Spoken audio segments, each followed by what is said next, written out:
तर आज सकाळी मोर्चा चुलीकडे आला. तो कोणामुळं? पाटा वरवंट्यामुळे. कालच जो आपण पाटा वरवंट आणलं त्याला 2 दिवस चांगलं रुळवलं. आज 3रा दिवस. मग सर्वांचं म्हणणं होतं आज स्वयंपाक भाजी जी आहे पाट्या वरवंट्यावर वाटून कर. म्हटलं ठीक आहे. मग त्यात पण अपेक्षा हीच की काळ्या मसाल्याचीच बनव, कारण की सुट्टी पण होती आणि मुलांना कसं राहतं सुट्टी असतं असं निवांत काहीतरी आवडेल जिभीला असंच खायला लागतं. म्हटलं ठीक आहे आज तुमच्याच आवडीचं मस्त. आज मग सर्व मसाला जो आहे तो भाजून घेतला. सर्वप्रथम चुलीत खोबरं आणि कांदा भाजून घेतला आणि तव्यावर बाकीचा मसाला. त्यानंतर पाट्यावर वंट्याकडे आले. मस्त असं खोबरं घालायचं आणि ह्याला ठेचायचं. ह्याला ठेचलं का तुम्ही बघू शकतात कसं तेल सुटते. हे तेल सुटलं का खरंच ना असं वाटतं हे रोज करायला पाहिजे. मस्त असं खोबरं लसूण जे आहे ते बारीक वाटून घेतलं. त्यानंतर इतर जो मसाला आहे तो पाणी घालून मस्त असा वाटून घेतला. हे वाटायला थोडंसं वेळ लागतो बरं का, म्हणजे मिक्सरपेक्षा. पण माझं म्हणणं असं आहे आपण वेळ नाही म्हणतो, बरोबर आहे असू शकतं. पण आहे ना एक 8-10 दिवसातून वेळ काढून नये एकदा तरी आपण अशी भाजी करून आहे ना आपण खायला पाहिजे आणि घरातल्या सर्वांना खाऊ घालायला पाहिजे. म्हणजे की जसं काय आपल्याला 8-10 दिवस झाले का असं बाहेरचं वेगळं काहीतरी खावं वाटतं ना, वेगळं काहीतरी खावं वाटलं की असं करायचं. खरंच छान आहे. म्हणजे आम्ही ज्यावेळेस भाजी खाल्ली ना अप्रतिम लागली. माझी आई तर मी लग्न होईपर्यंत पाट्यावर वंट्यावरचा स्वयंपाक खाल्लेला आहे. ती कायमस्वरूपी तसंच वाटायची. आम्हाला अशाच भाज्या राहायच्या. रविवारी सुट्टी असली शाळेला मस्त आई पातेलं भरून भाजी करायची आणि आम्हाला चपात्या विशेष आवडत नव्हत्या, भाकरी करायची. मस्त कार्यक्रम राहायचा रविवारचा. अशा प्रकारे मग शेवग्याच्या शेंगा ज्या आहेत त्यांना फोडणी घालून घेतली आणि भाजीसोबतच काय चालू होतं पीठ मळायचं देखील काम चालू होतं. कारण की काय होतं डब्याला उशीर झाला की पुढचं सगळंच उशीर होत चालतो.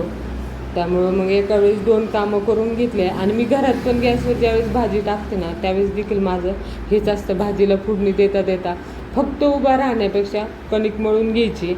आणि ते मळत होते. नेमकं काय झालं थोडंसं जाळ कमी झाला. मग आवाज दिला. त्यांचं बऱ्यापैकी लक्ष पण असतं. मग ते मी जाळ घालतो, तू नको हात धुऊ.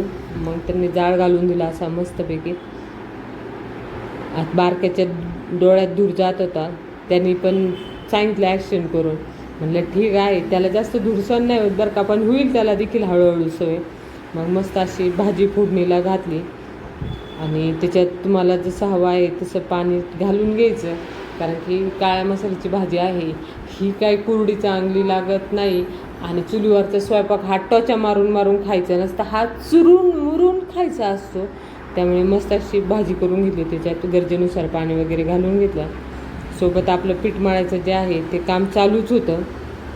पण आज सगळे काम करता ना गडबडीत चहाच राहिला होता. पण यांचं चुलीच्या जाळासोबत हे पण लक्षात होतं. मस्त मला पीठ मळेपर्यंत मस्त चहा करून आणला. यांच्या हातचा चहा म्हणजे अगदी अमृततुल्य असतो. ते चहा कसा करतात ना हे देखील मी एकदा तुमच्यासोबत नक्की शेअर करेल. खरंच खूप चहा ना जो खूप छान बनवतात. म्हणजे जर तुम्ही आजारी वगैरे असेल ना यांच्या हाताचा 1 कपभर जर चहा घेतला ना फ्रेशच होणार झाले. असा खूप छान चहा करतात. मग चहा वगैरे घेतला आणि चपात्याला सुरुवात केली. आता पहिली चपातीचा मान जो आहे हा आपला अग्निदेवतेलाच असतो. हे काय मी व्हिडिओपुरतं आज करत नाही, कारण की माझे ज्यांनी कुरडाईचे व्हिडिओ पाहिलेले आहेत प्रत्येक कुरडाईचा चीक शिजल्यानंतर देखील अग्निदेवतेला होता. आणि ही गोष्ट मला कुणाला शिकवावं नाही लागलेली. मी माझ्या आईचं हे बघत आलेली आहे आणि ते बघितल्यामुळं मला पण त्या गोष्टींना त्यावेळेस मी एखादी महत्त्वाची गोष्ट विसरत पण ही काय विसरणार नाही. आणि खरंच म्हणजे काही गोष्टींचं खूप कुतूहल वाटतं, खूप नवल वाटतं. तुमच्याकडे श्रीमंती किती आहे त्याच्यापेक्षा तुम्ही चांगलं किती खातायत. म्हणजे एखाद्याला असं वाटतं लक्झरी आम्ही 5 स्टार हॉटेलला जाऊन आलो ह्याचं फार कौतुक असतं. पण एक प्रत्येक जर नवऱ्याला विचारलं की तुम्हाला काय आवडेल खायला तर ते कोणत्या हॉटेलचं नाव न सांगताना त्यांना बऱ्याचशा पैकीचे आता सांगतात माझी आई चुलीवर स्वयंपाक करायची, असं होतं तसं होतं. म्हणजे प्रत्येकाला त्या चुलीवरच्या स्वयंपाकाची एक जी मनाला जिभेला जी आवड आहे, ज्या जिभेची चव जिभेला माहिती ना ते अजून पण त्यांना कोणत्याच 5 स्टार हॉटेलला सुद्धा मिळालेलं नाही. मग तुम्ही सांगा सर्वात जास्त श्रीमंत कोण, 5 स्टार हॉटेलला खाणारा का घरी? मस्त आज आहोंनी अशी मस्त चपातीतली हवा काढून जी गरम वाफ असते ती काढून चपाती खाल्ली.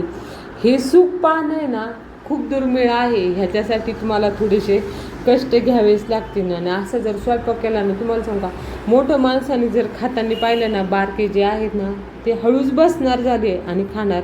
आणि आमची तर हीच सवय आहे, म्हणजे आमच्या घरात कोणती भाजी कुणाला आवडत नाही असा प्रकार नाही. तू काही बनव, ह्यांनी जर खाल्लं ना तर मुलं ते आपोआप खाऊन घेतात, ते देखील काहीच म्हणत नाही. आणि ही ते मुलं लहान असल्यापासून पाहतात, त्यामुळे त्यांना त्या सवयी ना अगदी तशाच लागून गेलेल्या आहेत. मस्त आवूंचं ताट केलं, शेवगे शेंगा चपाती आणि थोडंसं ताक दिलं सकाळीच. असं सकाळी थोडंसं पोटात गेलं ना, मग दुपारचं जेवण थोडंसं मागं पुढं जरी झालं ना तर काय हरकत नाही. कारण जे माणूस प्रायव्हेट क्षेत्रात सर्व्हिस करतात ना, त्यांना दुपारचं जेवण पण अगदी वेळेत असेल असं काहीच नाही. त्यामुळे त्या जेवणाची काळजी आपल्याला घरीच घ्यावी लागते. त्यामुळे माझं रोजचं ठरलेलं आहे, काही असो ते निघायच्या आधी एकदम व्यवस्थित स्वयंपाक झालेला पाहिजे ना, आणि त्यांना थोडंसं पाणी प्यायला आधार होईल एवढा त्यांना जेवण घालायचं.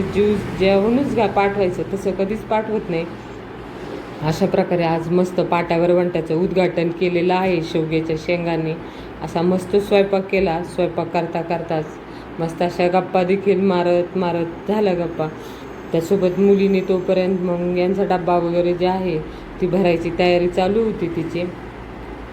त्यानंतर तिने तो डब्बा भरला आणि मस्तपैकी तसा आजची सकाळ खरंच खूप छान होती. तर आज मी शेवग्याची भाजी कशी बनवली ह्याची रेसिपी तुमच्यासोबत नक्की शेअर करते. तो देखील व्हिडिओ तुम्ही चॅनलवरती जाऊन बघा.